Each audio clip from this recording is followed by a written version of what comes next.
ಹಸುರಿನ ಬನಸಿರಿಗೆ ಒಲಿದು ಸೌಂದರ್ಯ ಸರಸ್ವತಿ ಧರೆಗಿಳಿದು ಆಹಾ ಓಹೋ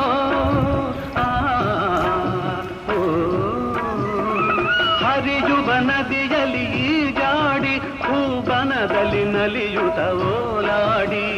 ಚೆಲುವಿನ ಬಲೆಯ ಬೀಸಿದಳು ಈ ಗಂಧದ ಗುಡಿಯಲ್ಲಿ ನೆಲೆಸಿದಳು ಇದು ಯಾರ ತಪಸ್ಸಿನ ಫಲವೋ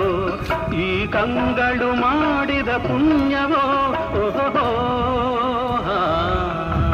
ನಾವಾಡುವ ನುಡಿಯೇ ಕನ್ನಡ ನುಡಿ ನಾವಿರುವ ತಾಣವೇ ಗಂಧದ ಗುಡಿ ಅಂದದ ಗುಡಿ ಗಂಧದ ಗುಡಿ ಚಂದದ ಗುಡಿ ಶ್ರೀಗಂಧದ ಗುಡಿ ಆಹಾ ಆಹಾ ಓಹೋ ಓಹೋ